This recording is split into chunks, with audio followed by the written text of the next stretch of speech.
Hello guys, welcome back to Master Game, and today we're going to be trying out a second series on top of the EU4 one, playing Hearts of Iron 4, one of my favorite games, in fact, since I like history and especially World War II timeline, so let's just get straight into it.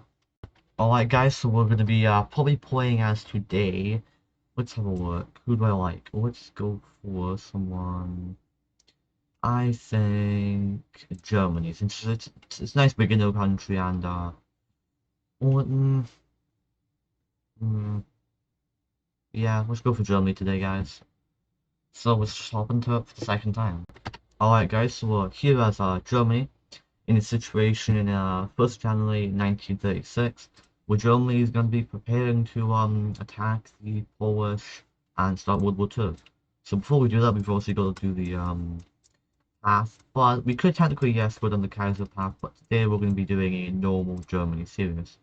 So we're going to be popping Rhineland. We're going to be doing some tech research. We're going to research mechanical engineering, basic machine tools, construction, and delay. We're also going to be start to build some civilian factories down here. Then we're going to build a whole bunch of military factories, cover the entire area with some sort of buildings. You can see. Go. Very nice, very nice. Now at the top of the end, we're going to start building dockyards, just in case if we have time. If it even gets to that point, we can try to invade Britain. I mean, we will eventually have to, but maybe make it a bit easier on us. We're also going to set up our factories. I think I'm going to start producing tactical bombers. I'm going to start producing strategic bombers and naval bombers.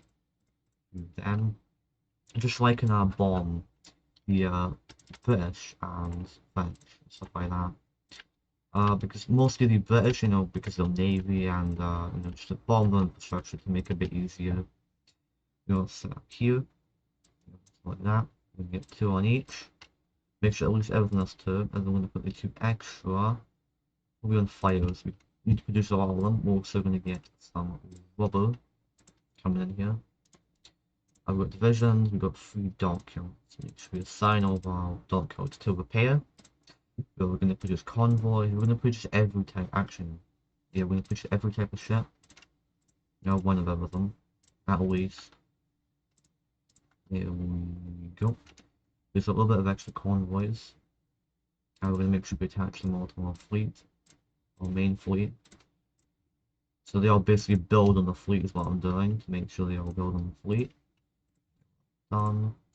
Then we're going to assign our divisions. We're going to remove everything that's not infantry. We're going to essentially get that. Everything that's infantry.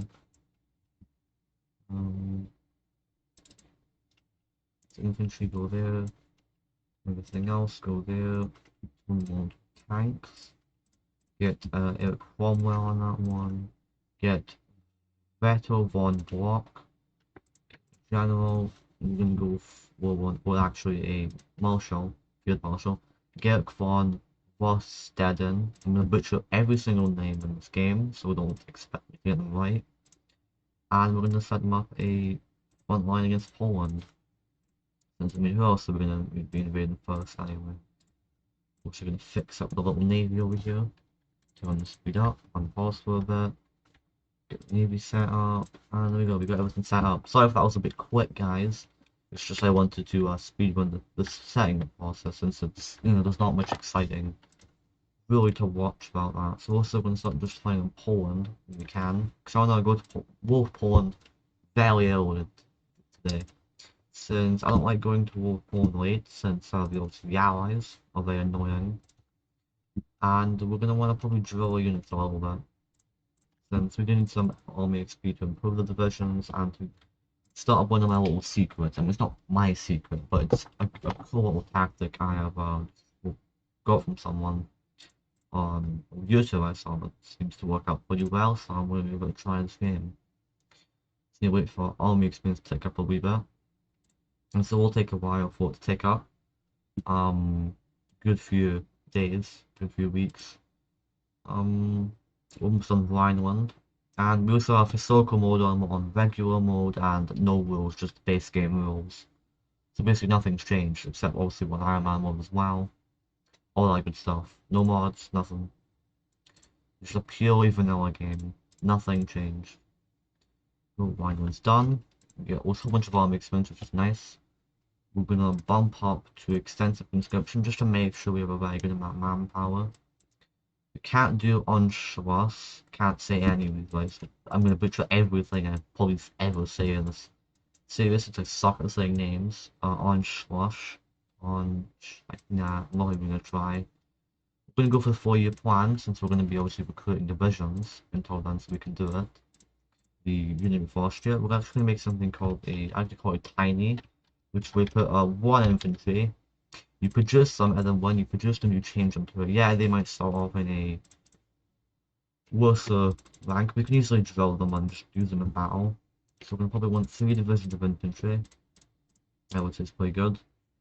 And then we're also probably gonna want 4, 18, then 24. It's 18 plus 24. 18 plus 24. 18 plus 24. What is that? Let's see. 42. We need also 42 tanks. As well. I'll make sure they're all being at 1. Just need to begin to slowly produce the required materials to get a big fat army going, so you can invade everyone and become the dominator of Europe. So we've got a pretty good start with drilling them and getting them up to shape, scratch, getting some good army experience, so we can improve them later. Since who doesn't want to do that? Okay, we'll go done. Electronic engineering. We're gonna go for mechanical computing.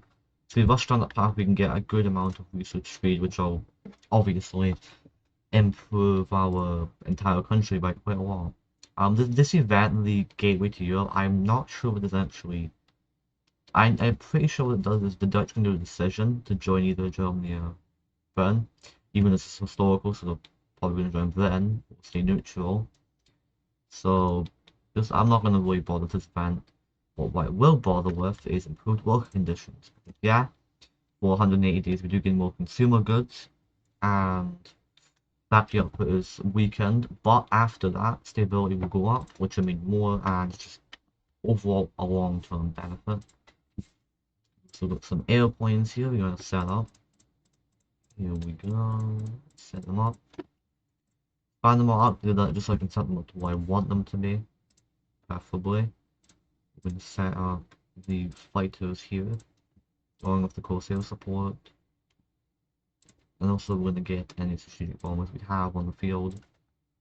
We'll increase the cap to, let's go for 200 of them. Let's go for 500 of these.